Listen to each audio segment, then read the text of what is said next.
Nos metemos en el segmento agropecuario de Mercado por Expertos para hablar de carnes, que fue el tema del verano, el tema del cierre del 2025, la suba de precios, la ganadería en general con números que pasan después de muchos años a ser muy, muy positivos. Pero nos vamos a meter en un eslabón especial de toda esta dinámica que es el feedlot. Para eso nos acompaña Fernando Storni, que es presidente de la Cámara Argentina de Feedlot. ¿Cómo estás, Fernando? ¿Bien? Bien, Marcos, muchas gracias por la invitación. Un placer. No, un Todo muy gusto bien. siempre charlar con vos. Febrero, la encuesta que realizan ustedes a fines de febrero, o sea, podemos decir los números del principio de marzo, vamos a ver qué pasa en abril, les daba márgenes positivos después de mucho tiempo.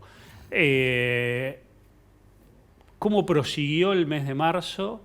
¿Qué es lo que está pasando con este labón? Que yo digo, no es el conjunto de la ganadería, ustedes toman precio de invernada, también lo forman, obviamente, son Correcto. parte de la formación, pero digo, no depende tanto y después el precio de venta depende del mercado también. Sí.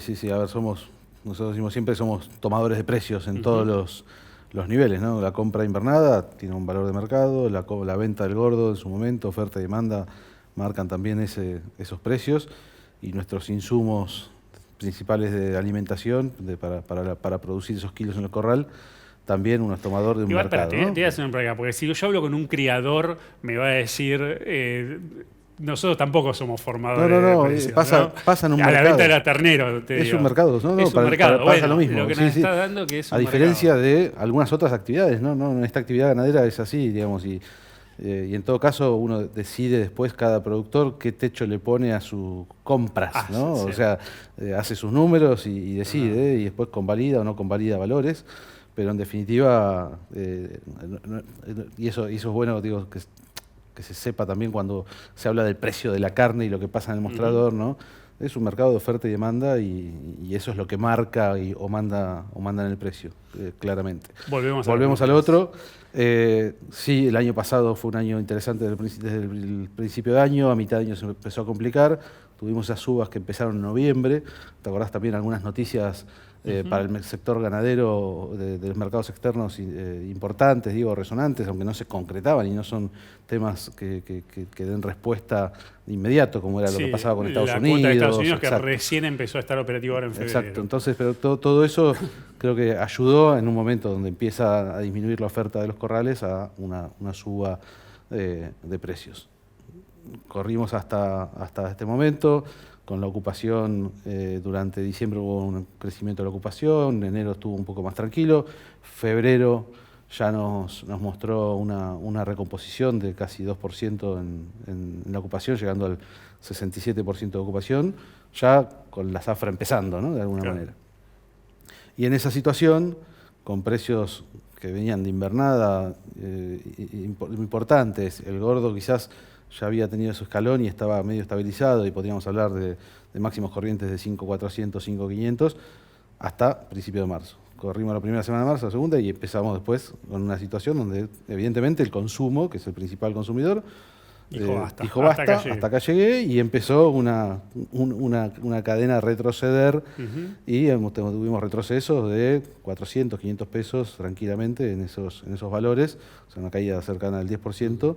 Y parece estar encontrando ahora un nivel, un piso, digamos, para hasta dónde dura. Y ahora estamos en época de destete, o sea, ahora es donde salen más esos terneros recriados, algunos, bueno, va a ser un poquito más adelante los recriados, pero digamos, es donde empieza a bajar el precio del insumo de ustedes porque hay más ofertas que son... Sí, es algo que no pasó el año pasado, por ejemplo. Que no sucedió el año pasado. Bueno, ¿qué ves para este año? Algo que, bueno, este año lo que veo en definitiva es justamente, veníamos con un nivel, vos decías, un margen positivo que mostraban ustedes a principios de marzo, claro, 5.500 para la venta en ese momento, 6.000 y pico la compra y un costo por kilo producido acotado, eso te permitía tener un margen en ese modelo que presentamos nosotros de 100 y pico mil pesos por cada animal.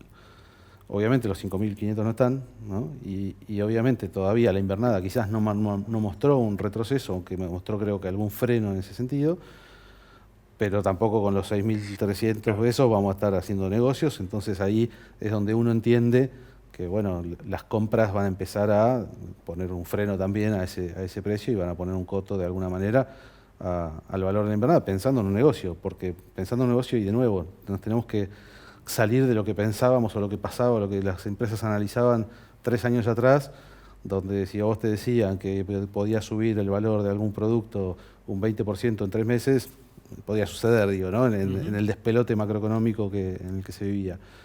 Hoy, de nuevo, subió, dijo basta el consumo aparentemente, y bueno, y habrá que ver en todo caso después cómo se reactiva. El consumo también tiene una cuestión de estacionalidad en este momento, todos los años, muchas veces cuando se vuelve de las vacaciones, hay que pagar las vacaciones, Claro. las tarjetas, Sí, baja. afloja un poquito. Bueno, si hay después alguna recomposición del poder adquisitivo y algunos gastos menos, veremos si retoma el consumo, algún entusiasmo mayor, y si eso tiene algo o no, algún impacto en los precios. ¿Cómo está impactando el tema del financiamiento? Digo, el financiamiento en el negocio del fito siempre fue clave, incluso con tasas negativas era tomar la plata, comprar los animales, meterlos. Yo lo simplifico, sé que no es tan sencillo, ¿no? Sí, pero digamos, para que se entienda. Sí. Y después pagar el crédito. Ahora cambió ese escenario. Ahora cambió, está el financiamiento vinculado a la cadena comercial, ¿no? O sea, yo compro con plazo la invernada, compro el alimento con algún plazo, digamos, ese financiamiento del comercial está. No te permite, por supuesto, financiar toda la actividad, claramente. Creo que es un paso importante cuando sobre todo estamos pensando en agregar más kilos, ¿no? Y en tener los animales, que es lo que está sucediendo también, más tiempo adentro de los corrales, ¿no? Lo vemos porque, digamos, es negocio meter kilos dentro del corral.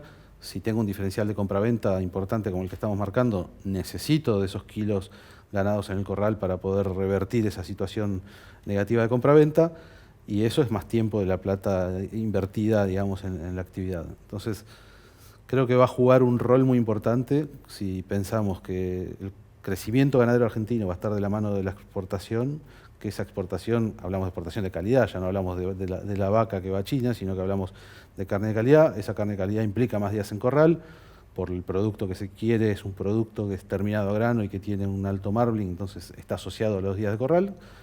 Eso requiere financiamiento. Entonces ahí va a haber, creo que algún rol clave del financiamiento en ese desarrollo, y sí me parece que hay algunas cuestiones a afinar y que van a facilitar de alguna manera el acceso al crédito para algunos productores, que son herramientas como la prenda ganadera flotante, que es una prenda sobre la cantidad determinada de stock que yo tengo en mis corrales, más allá de la carpeta, digamos. Hay empresas que tienen carpetas en los bancos muy sanas, y empresas grandes que tienen por ahí posibilidad de acceso a crédito, más allá de las tasas de cada momento. Esa hacienda te sirve como garantía. Claro, nosotros creemos que es importantísimo poder aplicar esa garantía de la hacienda que está en los corrales a préstamos, que además pueden tener dinámicas de corto plazo, porque hablamos de 150, 180 días, 120, entonces podríamos estar con un proceso de renovación crediticia que facilitaría a algunos productores poder crecer un poco en su volumen.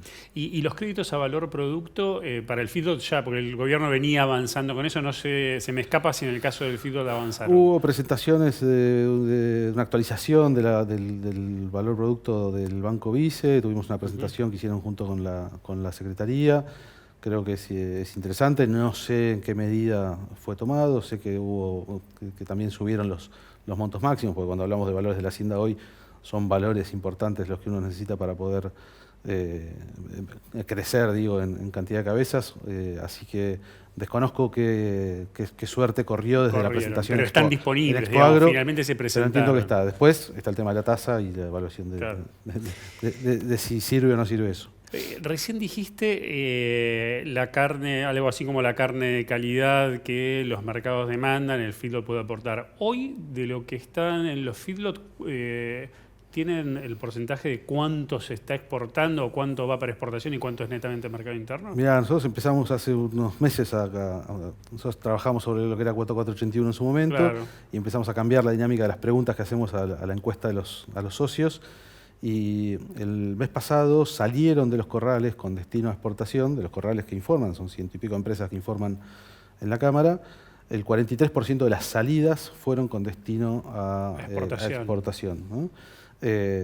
Claramente es un animal que después en el frigorífico se despieza y va a distintos mercados. Pero no se exporta el 100% del animal, digamos, de los cortes, excepto las vacas esas que van a China, el resto se exportan cortes. Pero bueno, no es menor, digo, todavía no tenemos una serie, digamos, como para evaluar, pero pero bueno, uno ve un valor un poquito mayor, 48%, encerrado con esa idea y ese destino, en las salidas baja al 43%, porque después en el medio algunos animales que inicialmente se encerraron para exportación terminan yendo al consumo, y también depende de los valores, ¿no? De los valores en cada momento. Muchas veces el consumo le está compitiendo a la exportación en precio, claro, y puede variar esa relación. Fernando, muchísimas gracias por la charla. Como siempre, un gustazo, y vamos a ver cómo evoluciona a lo largo del año este número del feedlot, que es pieza clave, ¿no?, en esto de generar más productividad, generarle más productividad al rodeo argentino. El valor agregado es transformación, así que esa es la idea. Muchas gracias. Gracias a vos. Seguimos con más Mercado por Expertos.